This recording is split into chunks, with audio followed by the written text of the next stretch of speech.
With the release of Lost Origin, the Pokemon trading card game is reintroducing a mechanic called the Lost Zone. I just wanted to take a moment here to explain what the Lost Zone is, how it works, and a couple of cards from the new set that interact with the Lost Zone. I'm Jet from inthirdperson.com. Make sure to like the video, subscribe to the channel, and let's talk about the Lost Zone.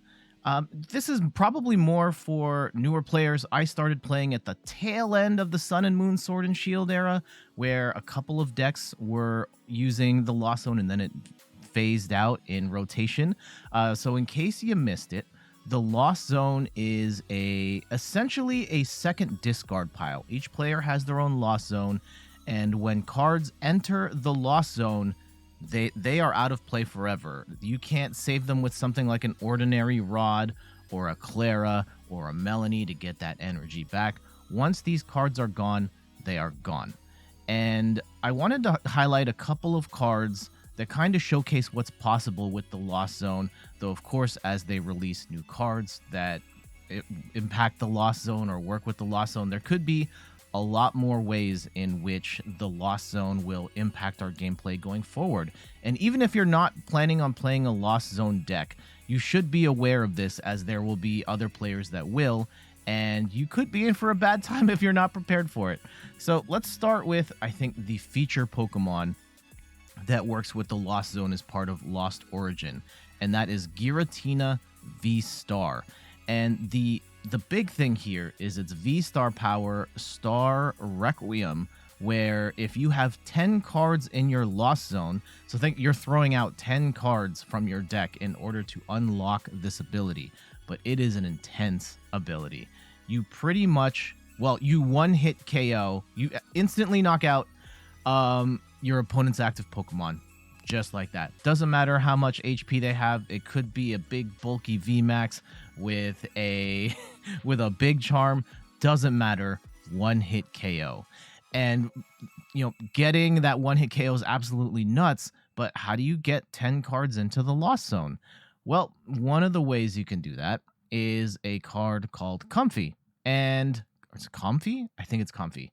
And it has the ability Flower Selecting, where when this card is in the active, you can look at the top 2 cards of your deck. You get to take one card and then put one into the Lost Zone.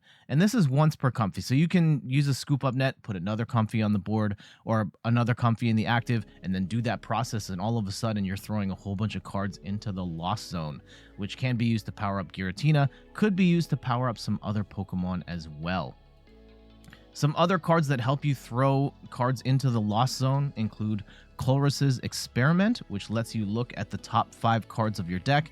You get to put 3 of those cards into your hand and then 2 in the Lost Zone. And not only is the Lost Zone for powering up Giratina, there are other Pokemon that benefit from this. But I do want to talk about some other cards here as well. Mirage Gate, which if you've got 7 or more cards in the Lost Zone, you can search your deck for up to 2 basic energy of different types and attach them to your Pokemon in any way you'd like. This synergizes perfectly with Giratina because it has grass and psychic energy in its attack costs, but there are other Pokemon that will benefit from this as well. Here's a crazy one. This is Fantina, who is a trainer card.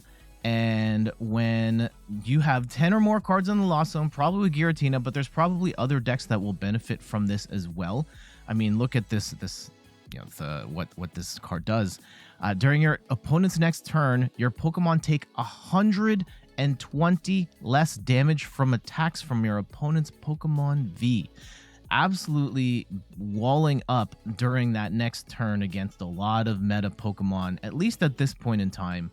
And I think that Hisuian Gudra could be a Pokemon that benefits from this, where it's already super tanky as is, and now you can stop another 120 damage.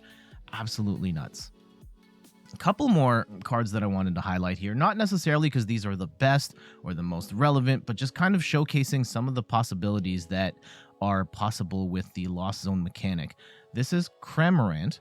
And when you've got 3 or 4 or more cards in the Lost Zone, you can attack for free. So normally this move costs 2 water and a colorless.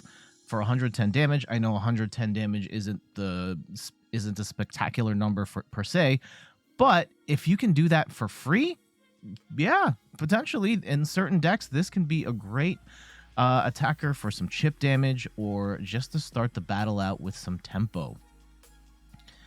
Here's another basic Pokemon, Stonjourner, that has the move Lost Shoot. Now, it's fighting and 3 colorless cost, really high. Probably not going to play this card, but just wanted to showcase the possibilities here where if you land this attack, you can put the top card of your opponent's deck into the Lost Zone. If they're not playing a Lost Zone deck, this only hurts them as they could be losing some incredibly important Pokemon or resources when you discard their cards into the Lost Zone.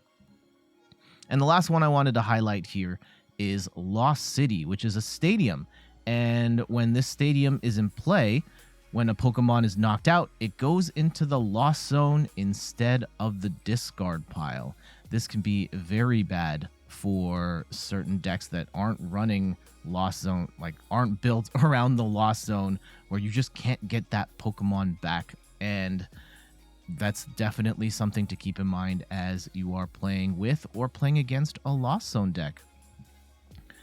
So there we go. Again, this isn't supposed to be a comprehensive look at all of the cards that interact with the Lost Zone and Lost Origin or anything like that.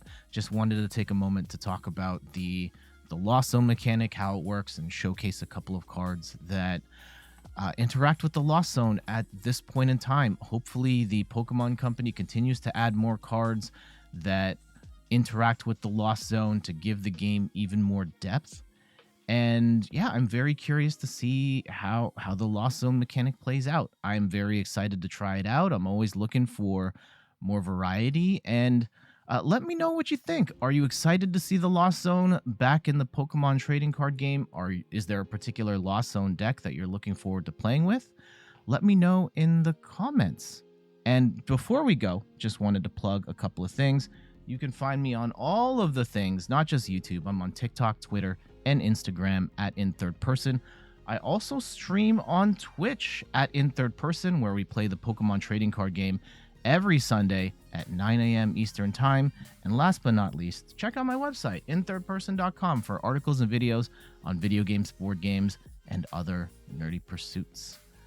All right, enjoy those Lost Zone cards, and I will see you next time. Later!